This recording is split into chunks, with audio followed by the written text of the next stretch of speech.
Hello people, Cretaceous Breaks here, and today it's here, and I wanted so much, I waited, and I finally have it right here. So let's take a closer look at this beautiful NANMU Smart Series Spinosaurus, or Supplanter. And boy, the details look fantastic, I gotta say. I do notice the eye right here.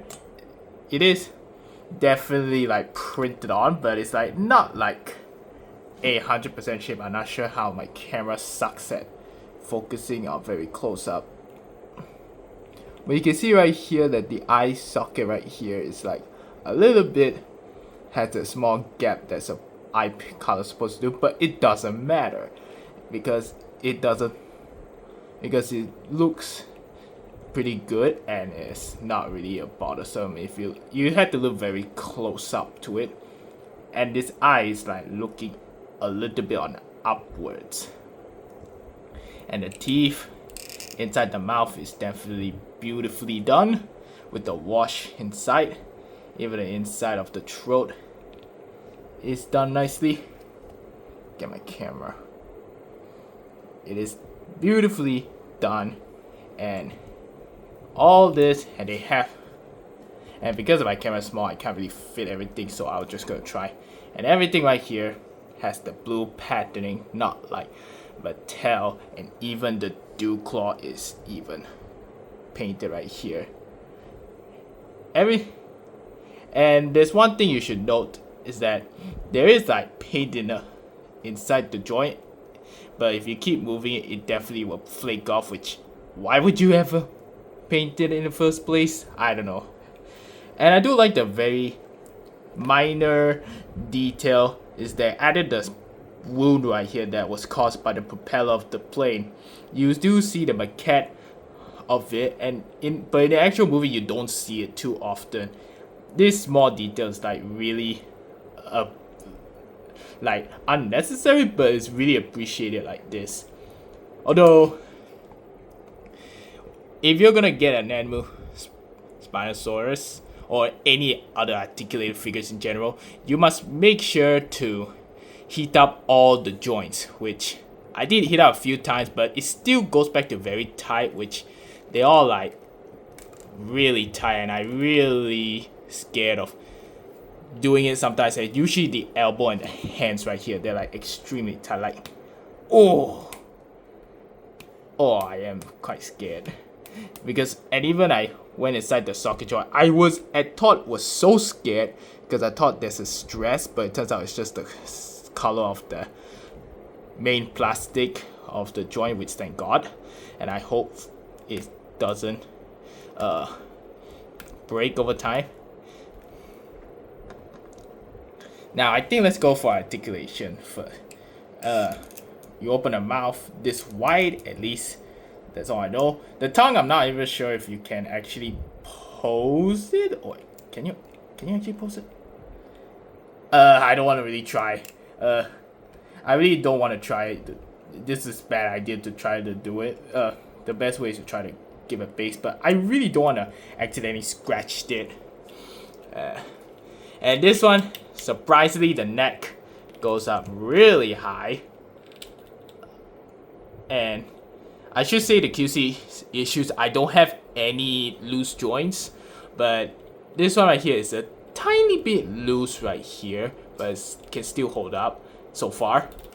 And then it can move down very much. I haven't seen like dinosaur figures that can move down and up that much, but can still move a lot to the left right here and the right.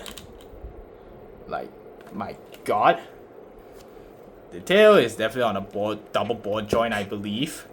You get left, right, up, down, same for all joints. And let's see if I can fit it. Yeah, it can move. Yeah, it can actually move all the way to left and right, which is, even though it's not a lot of joints, but it is like quite enough to get some curves on it. And I also should mention that when I look up closely, I noticed that it's actually not necessarily painted. I think the main body might be painted, but who knows how it works. But the other colors right here are like actually digitally printed on, where you can see a little bit of pixels a bit if you look very, very closely. The legs is very tight and quite squeaky. I did heat up this one right here, and this is as much as can go out, which naturally I don't think dinosaurs are meant for dynamic poses like Godzilla, for example. And this one goes out in this much, and I don't want to turn this thing because it looks like it's hindered by it, and I don't want to force it.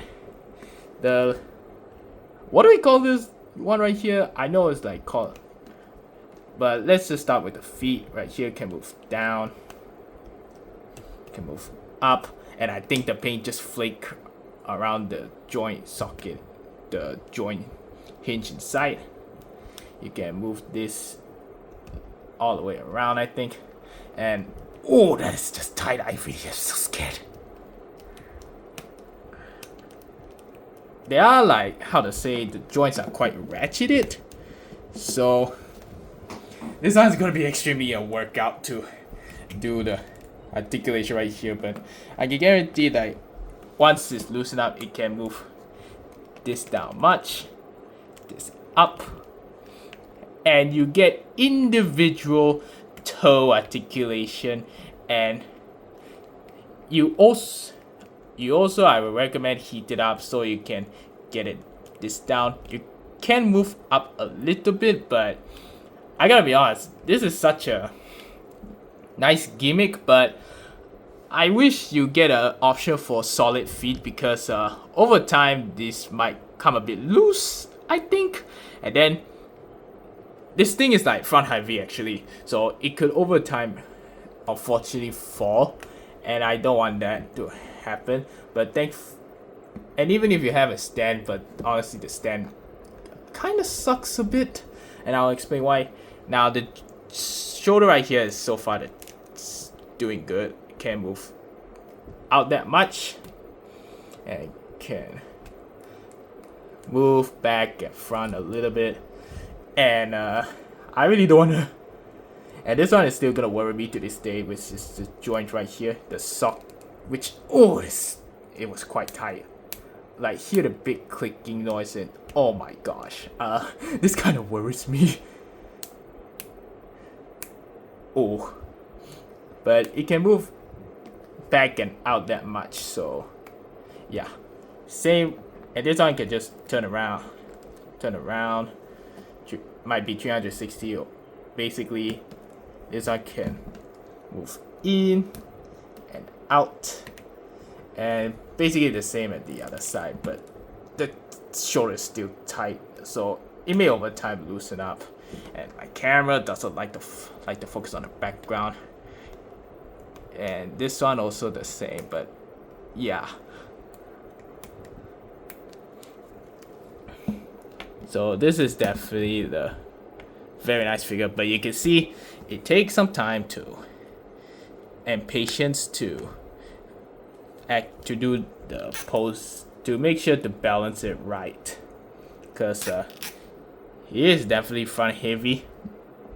There you go. I think it should be okay for now. Now you do get some accessories, but these are just two hands specifically. Obviously the right one is for the right hand. You just simply pull it out. Then you got I haven't hit this up yet, so I haven't hit these new hands frequently yet, so I'm just gonna show you how it looks. Up. Oh jeez. Okay, all good.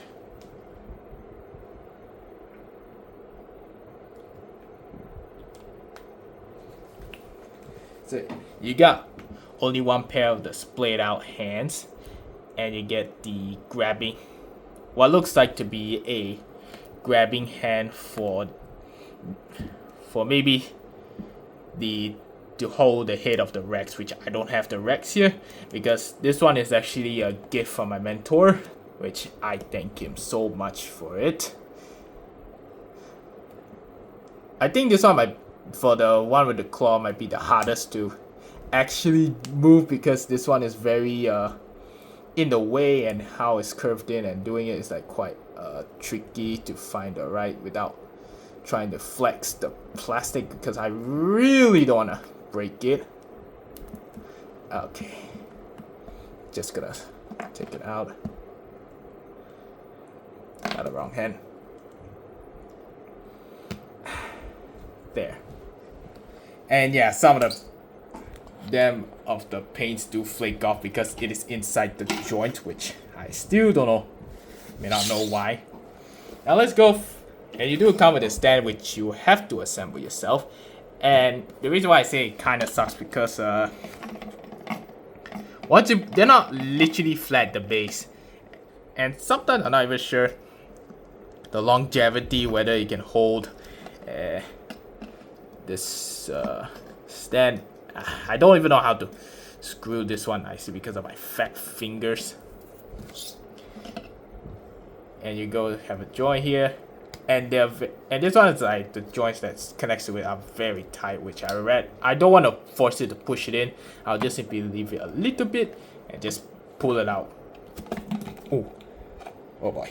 Let me put it down first, and then I'll get a claw right here for the. I would still recommend use the stand if you're gonna display it on a but yeah. So overall, I really love this Spinosaurus gift, and I thank my mentor for making it happen. But yeah, like I said, it is front heavy, and you need to work on. You do have to work on it, but it takes time. That's the thing. So patience is key. You need. Hold on.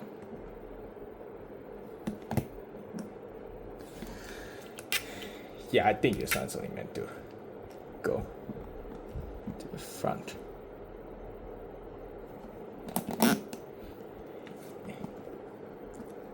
Yeah, I'm really sorry if this is gonna be very long for me to try to pose it.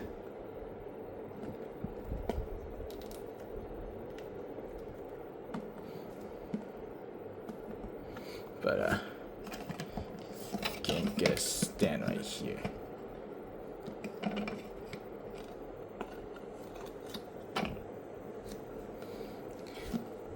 Yeah, there you go.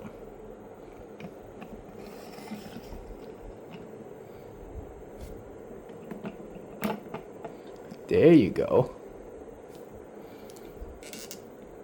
Now let's do some size comparisons right here. Yeah, like I said, the stand doesn't really stand so well, so it really sucks. And because it's front heavy, it does tend to move. I don't know why. I just wish that the stand was better for this one. Okay. Now for size comparisons, and this one because I'm leaning downwards.